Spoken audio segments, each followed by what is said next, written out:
Winona Ryder was born Winona Laura Horowitz on October 29, 1971, in Winona County, Minnesota. Her parents, Cynthia Palmer, née Estes, and Michael D. Horowitz, were both immersed in books and ideas, authors and editors by trade.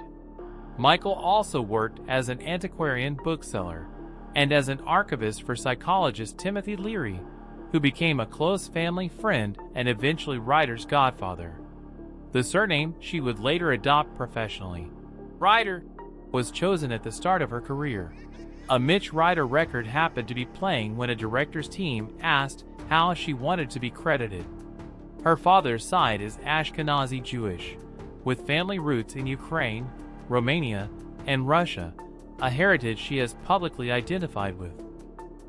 In 1978, when she was 7, Ryder's family left Minnesota for Northern California. They spent formative years on shared land near Elk in Mendocino County, an off-the-grid communal setup that encouraged books, movies projected on a barn wall, and a lot of time to daydream.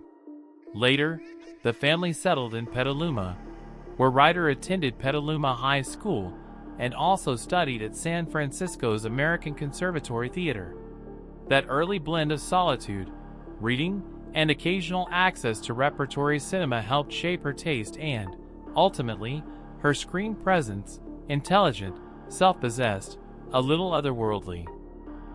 Ryder's entry into film came through an audition tape in the mid-1980s, which landed her a role in David Seltzer's high school drama, Lucas, 1986. She followed it with Square Dance, 1987, earning strong notices even as the films performed modestly.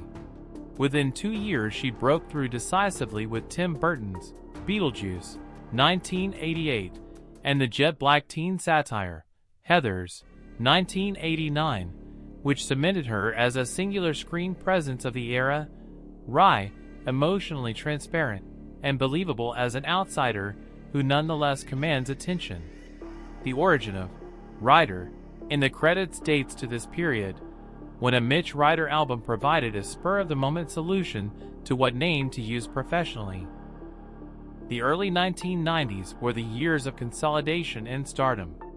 Ryder starred in Edward Scissorhands, 1990, and Mermaids, 1990, then moved into prestige literary adaptations with Bram Stoker's Dracula, 1992, Martin Scorsese's The Age of Innocence, 1993, and Little Women, 1994. The run yielded major awards recognition. She won the Golden Globe for Best Supporting Actress and received an Academy Award nomination for The Age of Innocence, then earned an Oscar nomination for Best Actress for Little Women. Those performances showcased her versatility, period poise without stiffness, and a steady light that made ensemble films feel centered around her interior life. Even as her 1990s filmography stretched across genres, crime sagas, romance, literary drama, Ryder remained associated with characters who read as thoughtful and modern. She moved fluently from the Gothic to the contemporary, from Tim Burton's heightened worlds to Gillian Armstrong's New England. In an era that often typecast young actresses, Ryder's choices emphasized intelligence and moral alertness. Her face, open, curious, with quick flashes of doubt or delight, did as much as her line readings to make those characters memorable. In 2001, Ryder's career was interrupted by a widely publicized arrest for shoplifting from a Saks Fifth Avenue store in Beverly Hills. The case concluded in late 2002 with a conviction and sentence that included 3 years probation, fines and restitution, and 480 hours of community service, along with mandated counseling. She completed the requirements and kept a lower profile for a time, working less frequently on studio leads and more in supporting turns or independent projects. The incident, its consequences, and the period of relative quiet that followed became a major hinge in public narratives about her career. the 2010s brought a durable reframe. A small but sharp appearance in Black Swan, 2010, reminded audiences of her ability to supply complexity in limited screen time. The decisive turn came with television. In 2016, Ryder took the lead in the Duffer Brothers Netflix phenomenon, Stranger Things, playing Joyce Byers, a fierce small-town mother whose son's disappearance pulls a supernatural thread that unravels the whole fabric of Hawkins, Indiana. The performance reintroduced Ryder to a new generation and anchored the show's emotional stakes. The ensemble later won the Screen Actors Guild Award for Outstanding Performance by a Drama Series Cast, and Ryder herself earned significant critical praise. Her contract reflected the show's success. By season 3, trade outlets reported a substantial per-episode salary, underscoring her centrality to the series' appeal. Stranger Things also showcased Ryder as a stabilizing force for a young cast navigating sudden global fame. Interviews over the years have described her offering perspective and mentorship, echoing the kind of guidance she once received early in her career.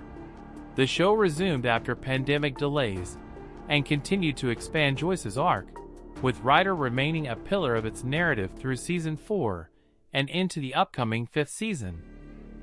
Ryder's return to Tim Burton's world became another headline in the 2020s. Beetlejuice, the long-mooted sequel to the 1988 classic, premiered in 2024 on the film festival circuit and arrived in theaters, with Ryder reprising Lydia Dietz, now a mother whose relationship with her own daughter adds generational texture to the story. Reports emphasized a reunion of original stars and the addition of new cast members, including Jenna Ortega as Lydia's daughter, Astrid. Reviews marked the film as a nimble return to Burton's idiosyncratic tone, and the production leaned into practical effects, a point of pride for veterans of the original. Edward Scissorhands arrived at a moment when American movies were experimenting with tone and form, leaving space for an actress whose presence could be both luminous and slightly uncanny. Those conditions didn't guarantee longevity, but they made it possible. Today, Ryder stands as a bridge between eras, a key face of late 80s and 90s cinema who helped bring a new prestige to episodic streaming storytelling. She remains closely associated with roles that foreground loyalty, conscience, and the everyday heroism of paying attention. Whether as Lydia Dietz returning to a haunted household decades later, or as Joyce Byers tracing meaning through a flicker of Christmas lights, she plays characters who insist that the unseen is real, and that the truth, once felt, has to be followed.